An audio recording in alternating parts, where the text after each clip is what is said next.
The brutal life and crimes of Loyalist terror chief Johnny "Mad Dog" Adair. The name Johnny Adair is not just a name in the history of Northern Ireland. It is a synonym for brutality, for chaos, and for a particularly vicious brand of Loyalist terror. To understand the man they called Mad Dog, you must first understand the world that created him. It was a world of brick and barbed wire, of painted curbstones and painted slogans on the walls, a world where your surname and your address could be a death sentence. This is the story of how a boy from the working-class Protestant Shankill Road in Belfast became one of the most feared and volatile figures in the entire Troubles. His reign of terror would not only claim countless lives, but would also bring Loyalist paramilitarism to the brink of a bloody civil war, tearing apart the very communities he claimed to defend. This is his story, a story written in blood and fire. Johnny Adair was born in 1963, in the heart of the Shankill Road. The Shankill was, and remains, the bedrock of Belfast's Protestant, Unionist, and Loyalist community. In the 1960s, as the civil rights movement began to challenge the systemic discrimination against the Catholic nationalist minority, the Shankill felt under siege. The old certainties were crumbling. For young Protestant men like Adair, the world was a simple one. They were British, and they would fight to remain British. Any threat to the union with Great Britain was a threat to their very identity. The burgeoning conflict, which would become known as the Troubles, was the backdrop of his entire childhood. He came of age in a landscape of military checkpoints, Saracen armored cars, and the constant, gnawing fear of a bomb blast or a sniper's bullet. The Adair family was not particularly political, but the environment was. By his early teens, Johnny was running with local gangs. He was small in stature, but possessed a ferocious, almost unhinged temper that made him stand out. He wasn't just tough, he was unpredictable and enjoyed violence for its own sake. This reputation was his currency. It was during these formative years that he first came to the attention of the Ulster Defence Association, the UDA. The UDA was, at the time, a massive Loyalist paramilitary organization, legal in its early days, presenting itself as a defense force for Protestant areas. But behind this facade, it was building a ruthless killing machine. For a young, aggressive, and ambitious thug like Johnny Adair, the UDA was the ultimate gang. It offered power, respect, and a cause to fight for. Adair joined the UDA's youth wing and quickly graduated to the main organization. He found his home in C Company, the UDA's unit based on the lower Shankill Road. C Company had a reputation for being particularly ruthless and effective. It was here that Adair's natural aptitude for violence and intimidation flourished. He was not a strategist or an intellectual. His value was in his willingness to do what others might hesitate to do. He was a foot soldier, an enforcer, a gunman. He relished the notoriety and the fear he inspired. Colleagues began to notice his wild eyes and his erratic behavior during operations. The nickname Mad Dog was not given lightly, but it stuck because it was so perfectly apt. It described a man who was unleashed, uncontrollable, and deadly. The 1980s were a bloody period in the Troubles. The IRA was waging a relentless campaign against the British state and security forces. In response, Loyalist paramilitaries like the UDA embarked on a campaign of sectarian assassination. Their strategy was brutal and simple: kill Catholics, any Catholic, in retaliation for IRA actions. It was a murderous tit-for-tat that deepened the sectarian chasm and drenched the streets in innocent blood. Johnny Adair was an eager participant in this campaign. He rose through the ranks of C Company, not through political acumen, but through sheer demonstrated brutality. He was involved in bombings, shootings, and countless acts of intimidation. He was arrested multiple times, but convictions were hard to secure in the climate of fear that he and his organization cultivated. Witnesses were too terrified to testify. A key moment in Adair's rise was the murder of a Catholic man, John O'Hara, in 1987. O'Hara was a taxi driver, a soft target. He was lured to a location on the Shankill road where Adair and his gang were waiting. He was shot dead in cold blood. This was not a military operation. It was a sectarian murder, pure and simple. It was the kind of action that defined the UDA's campaign of terror. For Adair, it was another notch on his belt, further proof of his loyalty and his usefulness to the cause. His reputation within the Loyalist underworld grew exponentially. He was becoming a legend in his own lifetime, but a legend of the most terrifying kind. By the early 1990s, Johnny "Mad Dog" Adair was the commander of C Company. He ruled the lower Shankill Road like a personal fiefdom. He was a celebrity in his own community, feared and respected in equal measure. He held court in local pubs surrounded by sycophants and gunmen. He drove flashy cars and wore expensive clothes, all funded through a brutal extortion racket targeting local businesses. Any shop, pub, or contractor operating on his patch had to pay up. Refusal was not an option. The penalty could be a beating, a bombing, or worse. Adair had become a gangster, using the flag of Ulster as cover for his own criminal empire. He was no longer just a paramilitary. He was a drug dealer, a racketeer, and a thug with an army at his back. This period also saw Adair's first major stint in prison. In 1990, he was convicted for possession of a weapon and directing terrorism. He was sentenced to 16 years and sent to the Maze prison, also known as Long Kesh. For many paramilitaries, prison was a university of terrorism. It was where alliances were forged, strategies were debated, and ideologies were hardened. For Adair, it was no different. He shared the H-blocks with some of the most notorious figures from both sides of the conflict. He used his time to build his reputation and consolidate his power base. He was released in 1994, just after the combined Loyalist command, which included the UDA, announced its ceasefire. This ceasefire was meant to pave the way for the peace process. But for a man like Adair, a man bred on violence and intoxicated by power, peace was a threat. It was a world where men like him had no place, and he was not about to go quietly. He returned to the Shankill Road to a hero's welcome. His supporters saw him as a prisoner of war, a warrior returning home. But the landscape had changed. The UDA's leadership was tentatively engaging with the political process, but Adair had no interest in politics. He saw the ceasefire as a surrender. He began to aggressively re-establish his control over C Company, which had continued its criminal enterprises in his absence. He was more powerful, more ambitious, and more volatile than ever. He was about to embark on a path that would not only challenge the IRA, but would declare war on his own comrades, plunging loyalism into a violent internal conflict that would shock even those hardened by decades of war. The Mad Dog was off the leash, and Northern Ireland would soon feel the full force of his bite. If you are new here, consider subscribing for more deep dives into the world's most compelling and dark true stories. The peace process in Northern Ireland was a fragile thing, a delicate house of cards being built in a hurricane. For Johnny "Mad Dog" Adair, released from prison in 1994, this peace was not an opportunity, but a threat.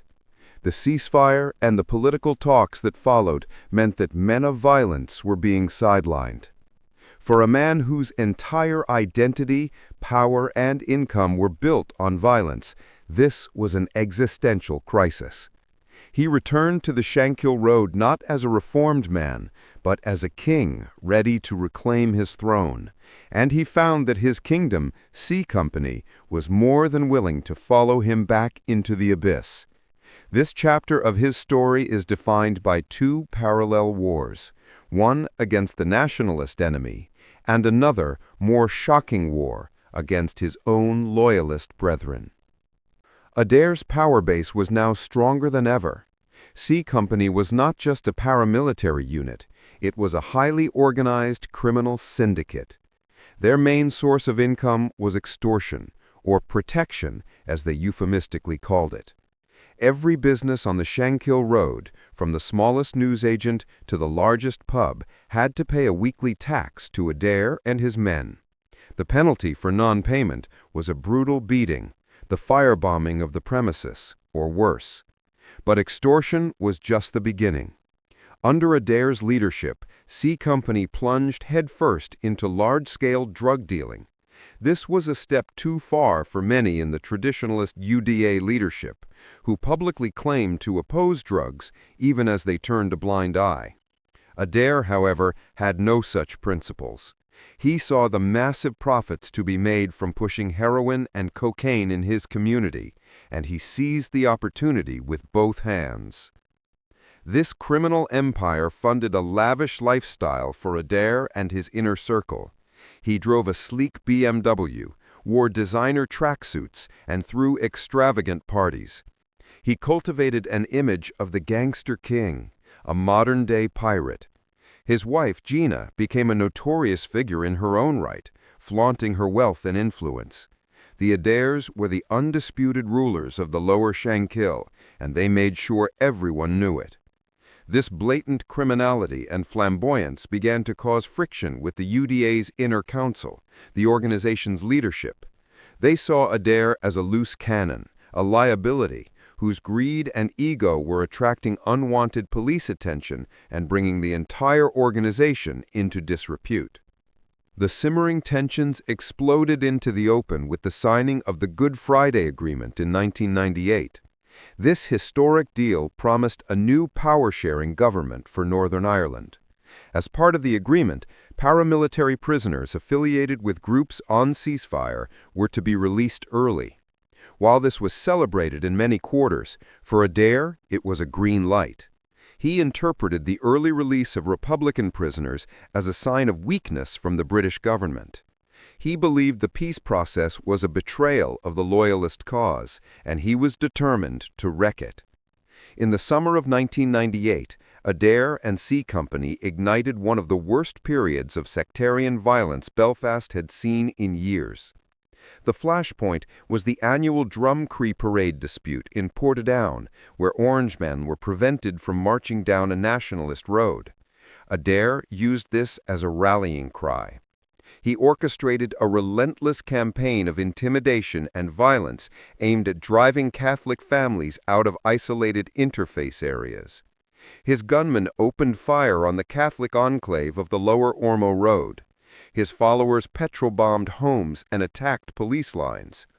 The streets of Belfast became a war zone once again, with Adair often seen directing operations from the front lines, a smirk on his face, relishing the chaos. It was during this period that Adair committed one of his most infamous atrocities. On July 11, 1998, three young brothers, Richard, Mark, and Jason Quinn, ages 10, 9, and 8, were killed when a petrol bomb was thrown through the window of their home in Ballymoney, County Antrim. Their mother, Christine, was a Protestant, but the children were being raised in their father's Catholic faith. The attack was a direct consequence of the sectarian fury that Adair had been stoking. While he was not the one who threw the bomb, the atmosphere of hate he cultivated made such a tragedy almost inevitable. The deaths of the Quinn boys sent a shockwave of revulsion across Ireland and Britain. For a moment, even the most hardened paramilitaries paused, but not Johnny Adair. He was unmoved. His campaign of terror continued unabated. The UDA leadership had seen enough. Adair's actions were not only morally repugnant, but were also a direct challenge to their authority. In early 1999, they made their move. They expelled Adair from the UDA and stripped him of his command of C Company. For most men, this would have been a death sentence, but Adair was not most men. He refused to go quietly, and what followed was a bloody internal Loyalist feud that would become known as the Shankill Butchers II. Adair, with a core group of fanatically loyal C Company gunmen, defied the entire UDA leadership. The Shankill Road became a battlefield. Gunfights erupted in daylight between Adair's faction and the mainstream UDA. Men were shot in the street, in their homes, and in social clubs. The community that had once sheltered Adair was now tearing itself apart in a vicious civil war. In one of the most dramatic incidents, Adair's right-hand man, Johnny McGlinchey, was gunned down in a hail of bullets on the Shankill Road. It was a clear message. The UDA was coming for Adair. Fearing for his life, Adair made a desperate and shocking alliance. He reached out to the Ulster Volunteer Force, the UDA's historic rival in loyalism. This was the ultimate betrayal. In the tribal world of Northern Ireland, making a pact with the enemy of your enemy was one thing, but aligning with the group you were once taught to see as a rival was heresy. The UVF, seeing an opportunity to cripple the UDA, provided Adair with weapons and support. The Loyalist feud intensified, claiming more lives and spreading terror through Protestant working-class areas. The British government and the police were watching the chaos unfold. They knew that Johnny Adair was the catalyst. He had become a one-man engine of destruction, capable of single-handedly derailing the entire peace process. The authorities needed a way to stop him, and they were about to get their chance. The mad dog had bitten off more than he could chew, and the walls were closing in. His reign of terror was about to face its biggest challenge yet. This is Dark Deduce. If you are finding this story compelling, please hit that subscribe button and ring the bell so you don't miss where we delve into Adair's shocking downfall and exile. If you're invested in this brutal true story, make sure you're subscribed so you don't miss the next explosive chapter. By the year 2000, Johnny Mad Dog Adair was at war with everyone. He was fighting the Irish Republican movement, the British state, the police, and now, most dangerously, the entire leadership of his own formal organization, the UDA. The Loyalist feud had turned the Shankill Road into a bloody battleground, and Adair was public enemy number one. But the authorities had a plan.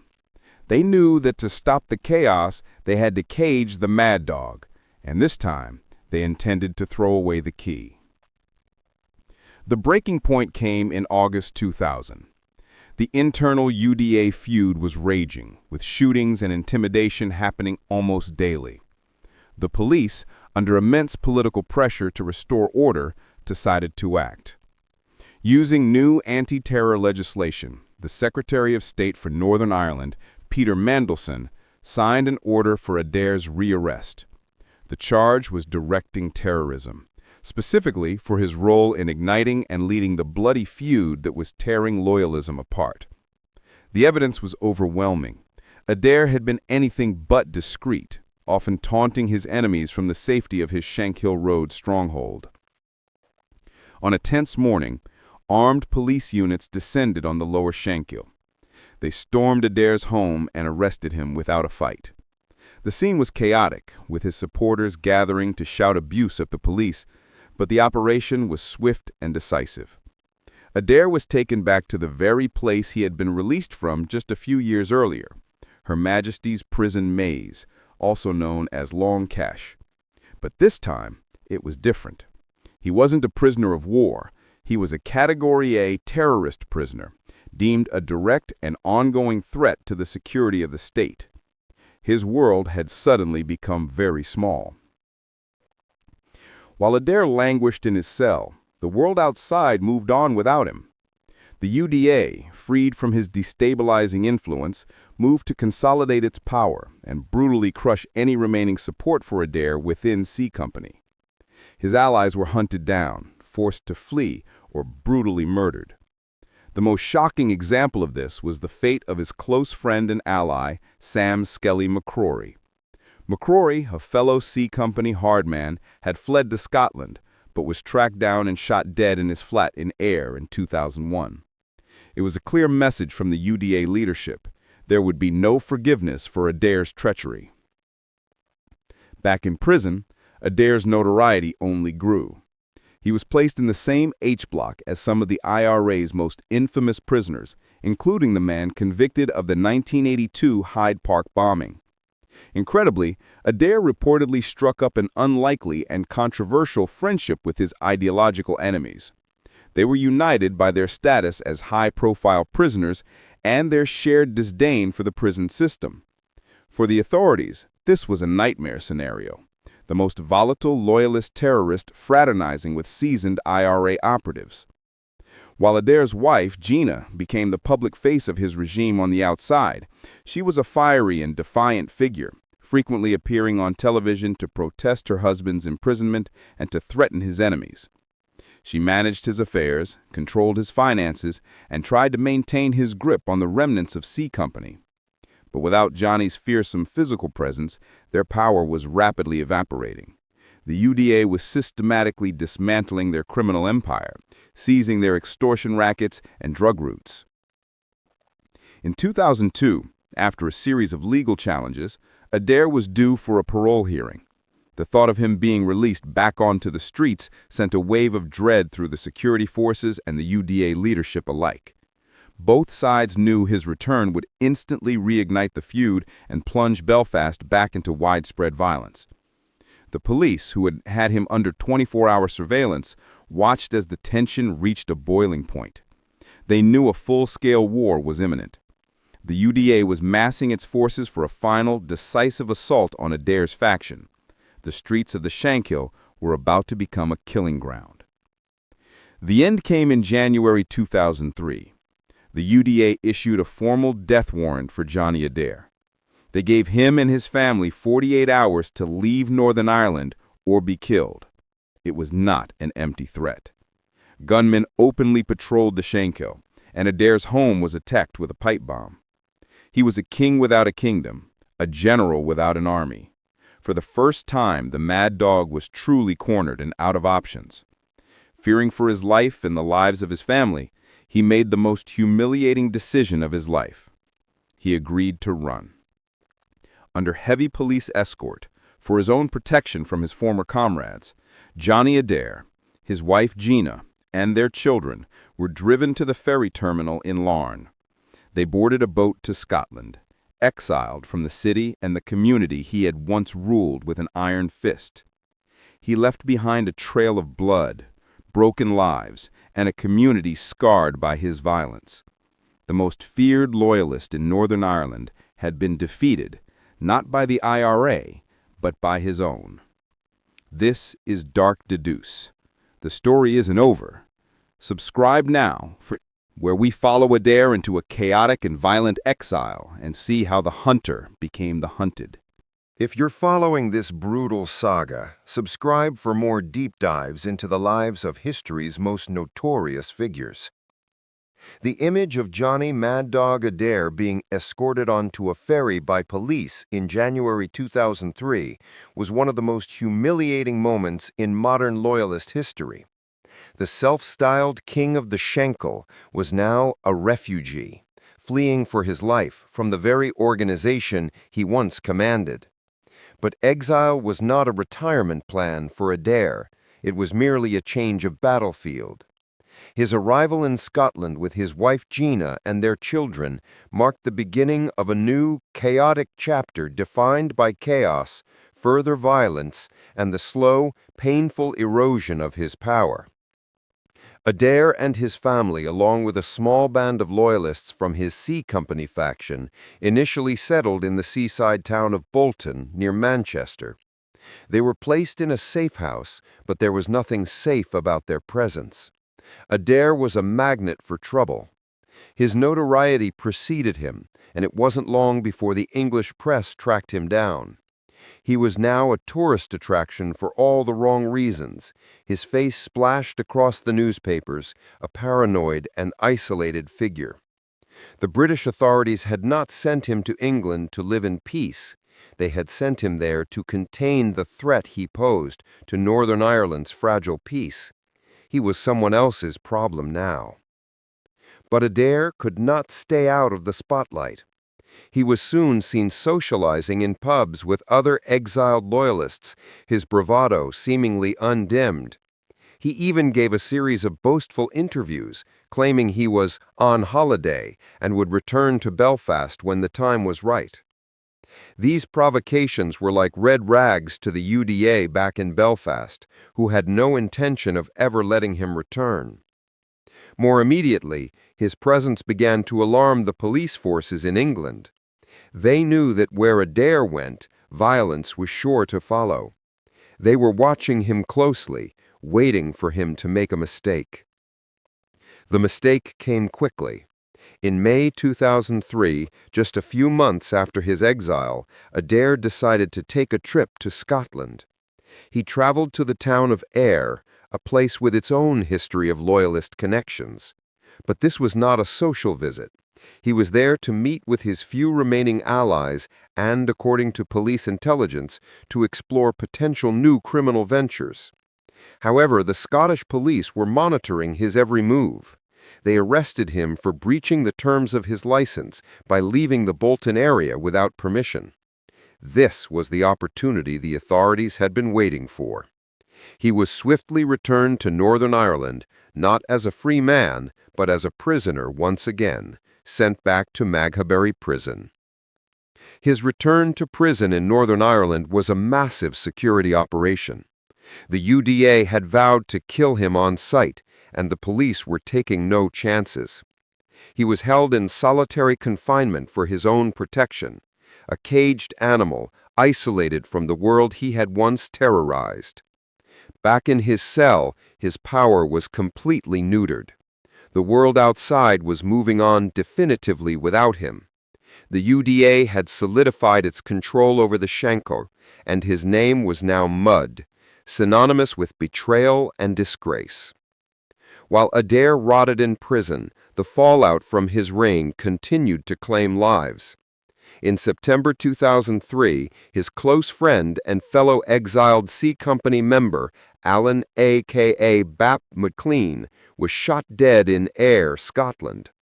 McLean was a known associate, and his murder was a clear continuation of the UDA's campaign to wipe out every last remnant of Adair's faction.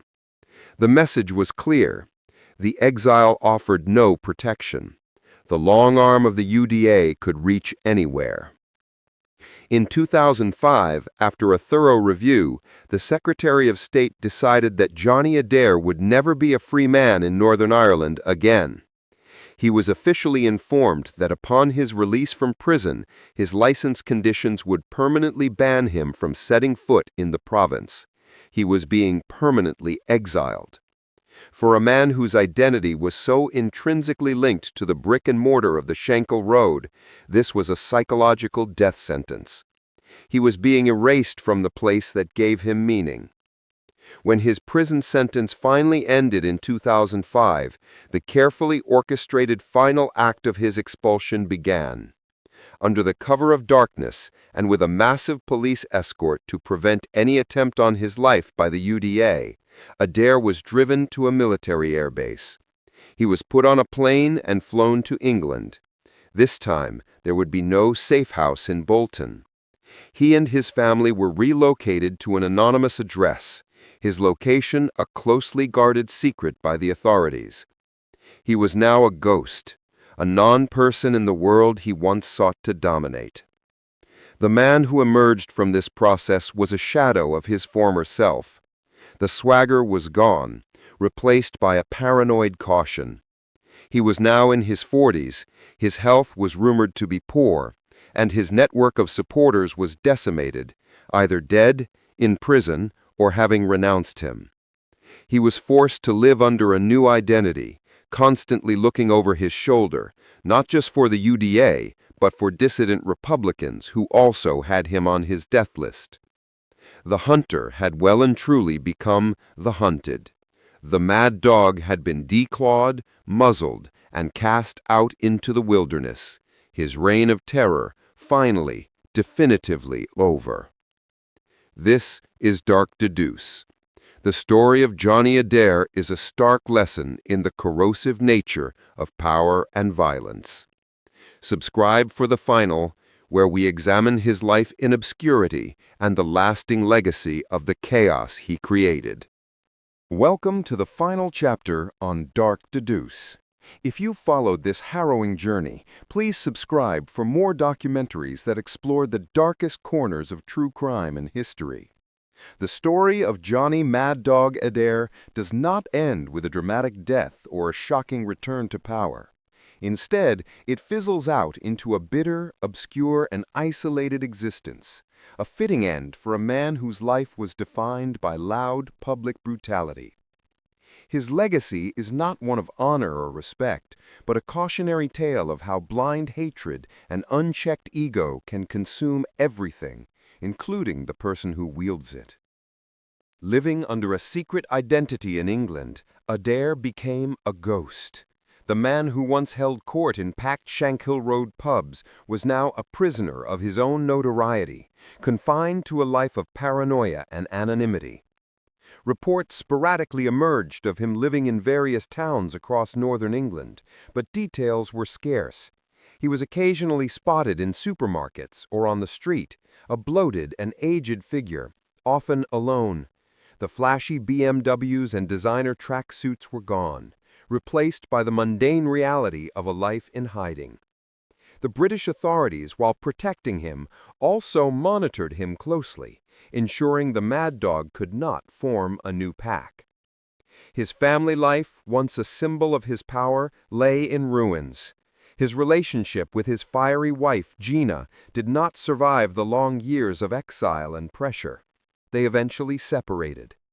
Gina, who had been his most vocal defender, returned to Northern Ireland with her children, leaving Adair completely alone in his English hideaway.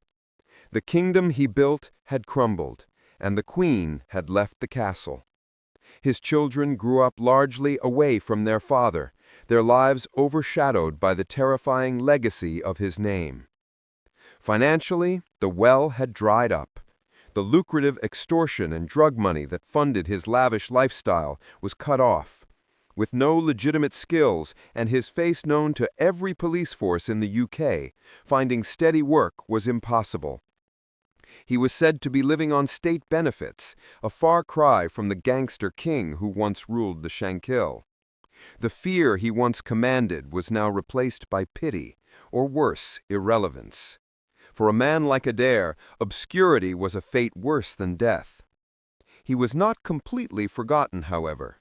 In 2012, he made a brief and bizarre return to the public eye, giving an interview to a documentary crew. The man on screen was almost unrecognizable. The wild, defiant glare from his eyes was replaced by a tired, vacant look. He spoke of his past with a chilling lack of remorse, still referring to his victims as legitimate targets. He seemed to exist in a state of delusion, unable or unwilling to comprehend the full scale of the suffering he had caused. The interview was not a redemption. It was an epitaph.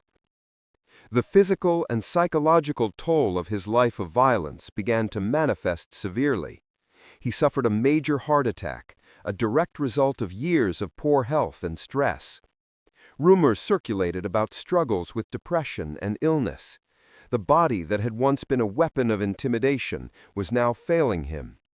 He became a frequent user of the National Health Service, the British institution he once claimed to be fighting for, relying on the state he despised to keep him alive. So what is the legacy of Johnny Mad Dog Adair? On the Shankill Road, his name is now spoken with a mixture of revulsion and anger. He's not remembered as a hero, but as the man who brought a war to his own people. The Loyalist feud he started shattered community trust and left deep, lasting scars. The families of his victims, both Catholic and Protestant, continued to live with their grief, a grief he never acknowledged. He did not advance the Loyalist cause. He hijacked it for personal gain and glory, leaving it damaged and discredited in his wake. In the broader history of the Troubles, Adair represents the ultimate failure of paramilitarism. He was not a soldier or a freedom fighter.